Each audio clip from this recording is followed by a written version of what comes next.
Hi everyone. I thought today I would do a little video chat about the magic and the wonder of theaters.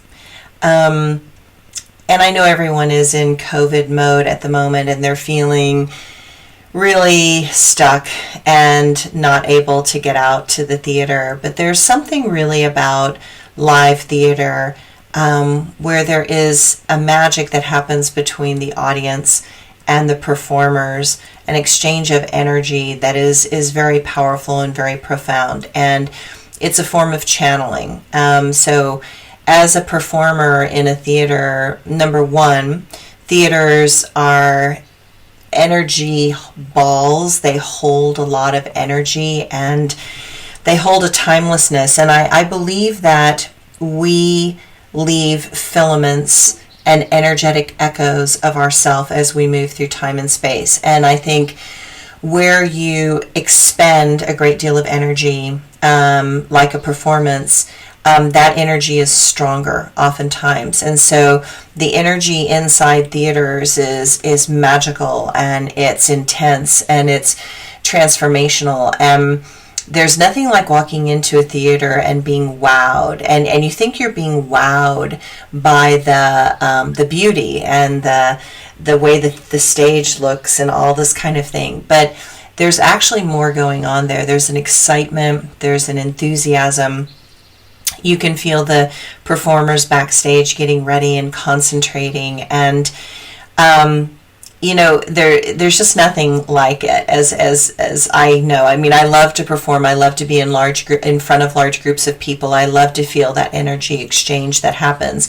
And, there's dead people and ghosts and echoes and all sorts of things. And I don't think I've been in a theater that wasn't haunted, that didn't have some sort of ghost that was stopping the elevator, or you would smell cigar smoke or pipe smoke, or, that wasn't, a ghost that wasn't driving the guards crazy in the middle of the night, that because they'd be running and chasing, an elevator that was going up and down and there was nobody in it. And so there's a timelessness in a theater, and it overlaps time. So past, present, and future are all blending and merging together, and it's a beautiful thing. So the next time you get a chance to go to a theater, I want you to go into the theater and really sit and really feel into the space that has been created by tens of thousands of people coming to watch art, to watch beauty, to be inspired.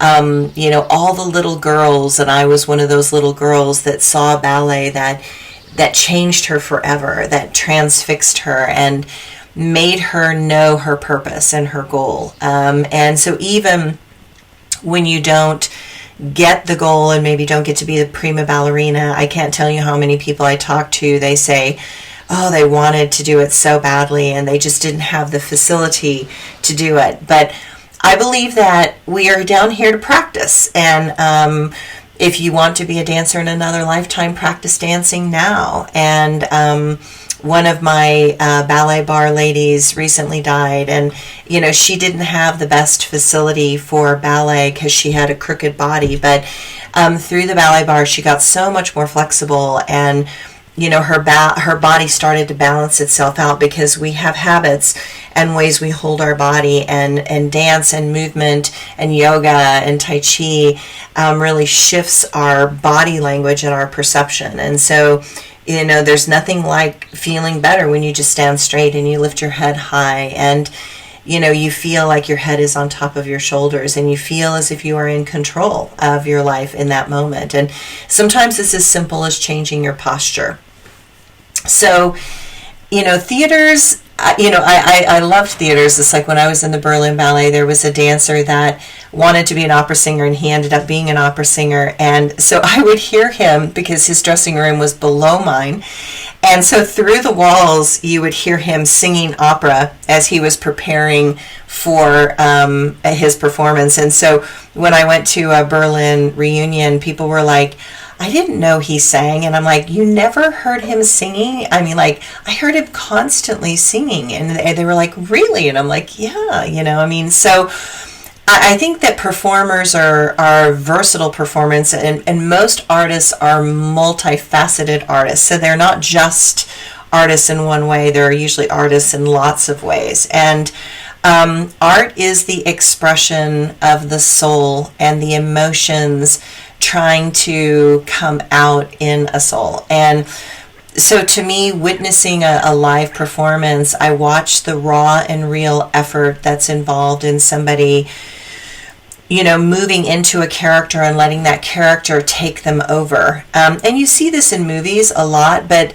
there's something really amazing about witnessing it in a theater, because in a theater, mistakes happen. Like on a movie, mistakes don't, well, they may happen, but they're edited out, or then they're made to look like that was the way it was supposed to be. It's like, I know that Robin Williams would just go off and just go on a tangent and they'd end up using it, right? But he had that incredible ability to be spontaneous. And I was one of those performers that I intuitively kind of knew what something needed to move as, but a choreographer would try to get me to move another way, and then when I got on stage, I could kind of move the way I wanted to move, and then they would come back and say, "Oh my God, do you remember what you did? Because that was totally perfect, and I want you to repeat that." And I just would chuckle under my breath, because they didn't know that I had felt into the music for months and was trying to figure out what would be the right move there.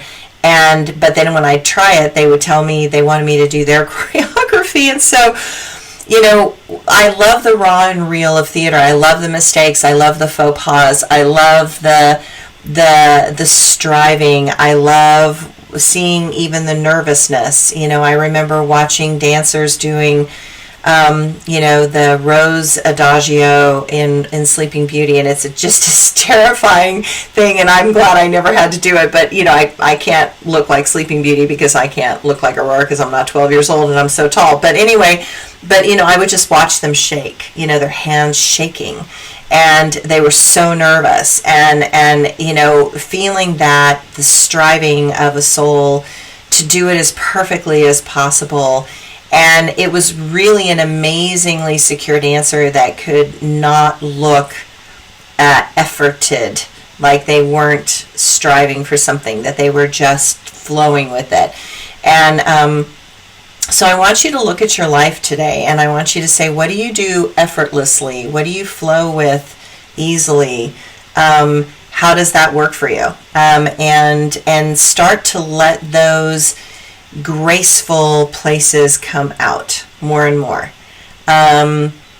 because life is a theater. I think just because somebody isn't watching you doesn't mean that the birds aren't watching you or the chipmunks aren't watching you, and kind of recognize that everything is commingling and co-creating with itself.